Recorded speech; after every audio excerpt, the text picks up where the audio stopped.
জয়চণ্ডী পাহাড় ঘুরে এবার আমরা যাচ্ছি গড় পঞ্চকোটের উদ্দেশ্যে। এবার আমাদের গাড়িতে ঈশান সোনা এসেছে। আয়েশ আর ঈশান একসঙ্গে বসবে বলে দুজনকে আমাদের গাড়িতে নিয়ে চলে এলাম। এই দুজনে একসঙ্গে আছে আর আমরা চলেছি এখন গড় পঞ্চকোটের উদ্দেশ্যে। জয়চণ্ডী পাহাড় থেকে আমরা বেরোলাম, সবেই বেরিয়েছি। চলো এই সুন্দর পুরুলিয়ার, আমাদের সুন্দরী পুরুলিয়া দেখাতে দেখাতে তোমাদের নিয়ে যাই গড় পঞ্চকোটে। গাড়িতে আমরা একটুখানি টুকটুক করে ভিডিও করে নিলাম। বাইরের সুন্দর প্রকৃতি দেখতে দেখতে আমরা এগিয়ে চলেছি। এই যে দেখছো, এইটা হলো পাঞ্চেত পাহাড়। ঈশানের তো খুব ভালো লাগছে।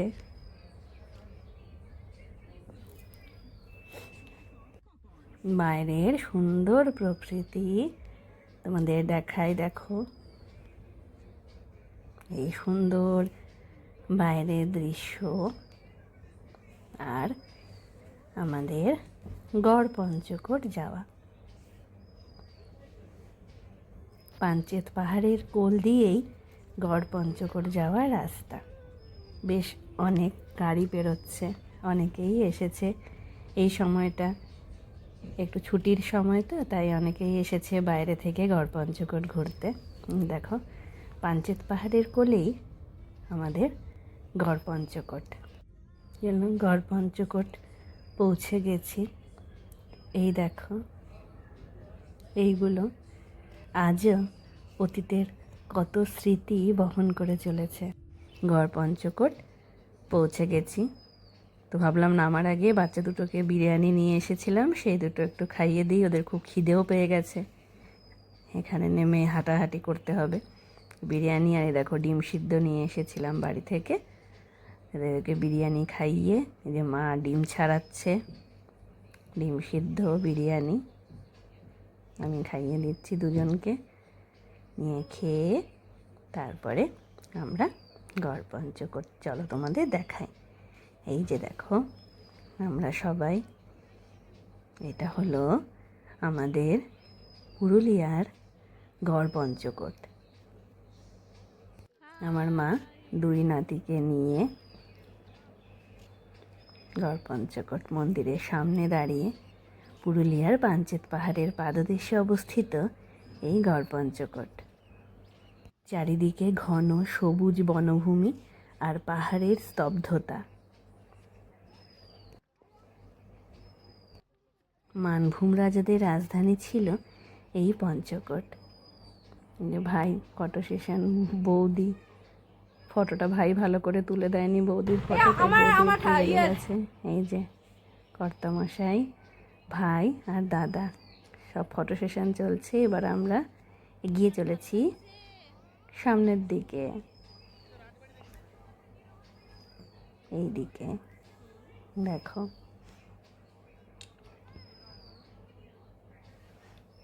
18 শতকের মাঝামাঝি সময় বাংলার ইতিহাসে যখন বর্গী বা মারাঠা আক্রমণ হয়েছিল, তখন এই দুর্গটি বর্গীদের হাতে ধ্বংস হয়ে যায়। এরপর থেকে রাজারা এই স্থান ত্যাগ করে অন্যত্র চলে যান এবং জনপদটি জঙ্গলে ঢেকে যায়। দুই ভাই দেখো কি সুন্দর ফটো তুলেছে, মিষ্টি। গড় পঞ্চকোট ঘুরে পরন্ত বিকেলে সূর্যকে আমাদের সাথে নিয়ে আমরা চলেছি পাঞ্চেত পাহাড়ের উদ্দেশ্যে। না, ঠিক পাঞ্চেত পাহাড় নয়, পাঞ্চেত ড্যামের উদ্দেশ্যে। আমাদের পরবর্তী গন্তব্য পাঞ্চেত ড্যাম। এই দেখো আয়েশ, এইটা দিদা ওকে কিনে দিয়েছে, কি রিংটা, সেইটা নিয়ে ও খেলা করছে। চলো আমরা এবার যাচ্ছি পাঞ্চেত ড্যামের উদ্দেশ্যে। কোথায় যাবো? পাঞ্চেত ড্যামে যাচ্ছি। পাঞ্চেত ড্যামে পরে তারপরে কি কোথায় যাবো আমরা? সূর্য মামাকে দেখো কি সুন্দর লাগছে, জায়েশ এবার একটু ক্লান্ত হয়ে পড়েছে, এই ক্লান্ত হয়ে একটু শুয়ে আছে। সেই সকালবেলা বেরোনো তো, তাই একটু ক্লান্ত হয়ে গেছে। চলো, আমরা পৌঁছে গেলাম পাঞ্চেত ড্যামে। ড্যামের উপরে পড়ন্ত বিকেলের এই সূর্যটাকে অসাধারণ লাগছিল। ভীষণ সুন্দর সেই দৃশ্য। দেখো কি সুন্দর লাগছে। বিকেলবেলা ভীষণ ভালো লাগে এই পাঞ্চেত ড্যাম।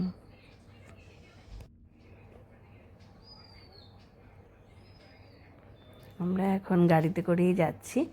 একটু সামনের দিকে এগিয়ে গিয়ে গাড়িটা থামিয়ে ওখানে আমরা নামবো। ঈশানের খুব ভালো লাগছে, আয়েশেরও দারুণ লাগছে।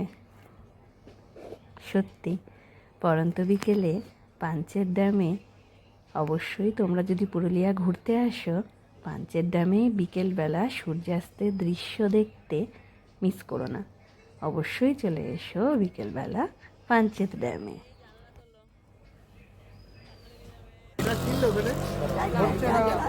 ভাই এবারে একটু ট্রাই করছে, দারুণ হয়েছে। ভিডিওটা ভালো করে আমার মোবাইলে নেই, আয়েশের বাবার মোবাইলে আছে। দেখো বেশ ভালো হয়েছে।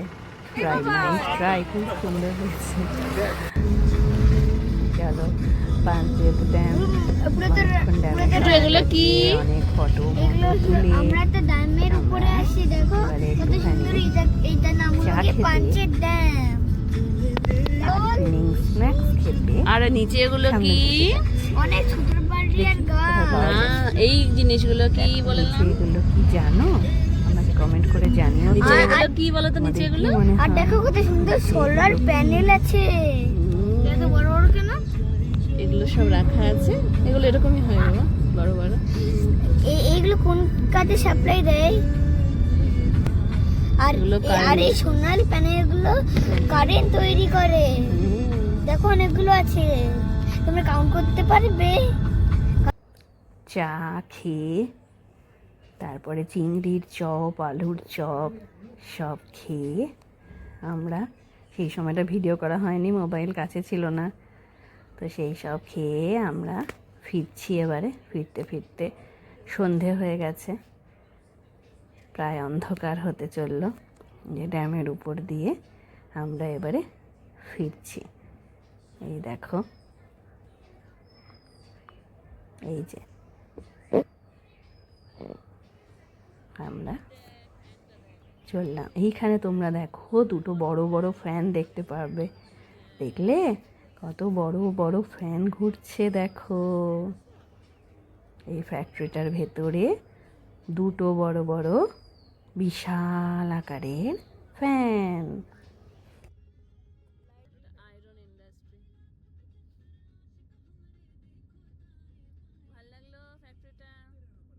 ফিরে আসার পর এবারে রান্না বান্নার পালা। বৌদি মাটন বসিয়েছে, এই যে সমস্ত কষিয়ে টষিয়ে আলু ভেজে রাখা আছে দেখো। এবারে দই রাখা আছে। বৌদি আজকে মাটন রান্না করছে। সকালবেলা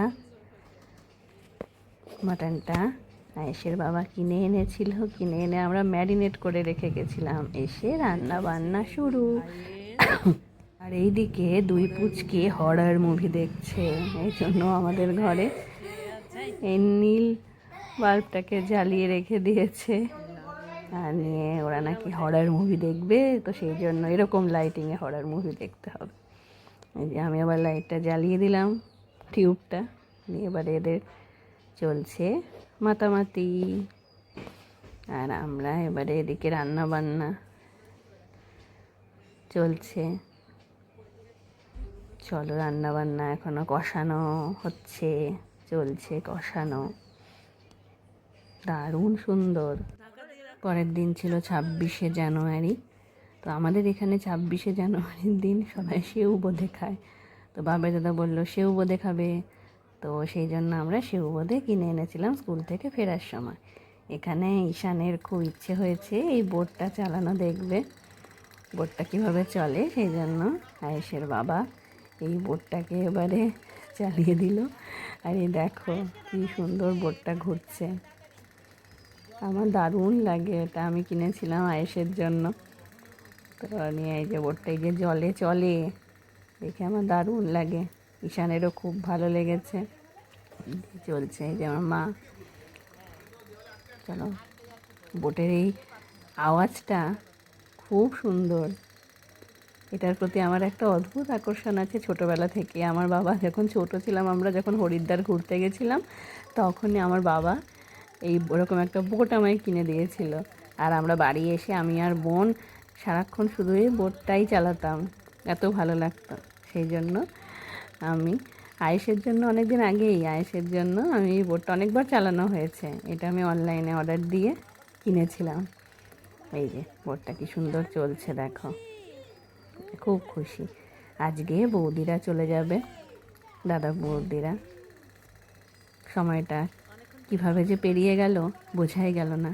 মনটা আজকে একটু খারাপ যে দুই ভাই, আয়েশেরও খুব মন খারাপ, ঈশান আজকে চলে যাবে। আয়েশ বলছে যাস না যাস না। এই যে দুই ভাই বসে আছে চুপচাপ। আয়েশকে দেখো খুব কষ্ট হচ্ছে ওর। ঈশানও খুব কান্নাকাটি করছিল চলে যাওয়ার সময়। এই যে দাদারা সবাই রেডি, এবার ওরা বেরোবে। ভাই, মাও চলে যাবে ওদের সঙ্গে। যে বৌদি, চলো টাটা।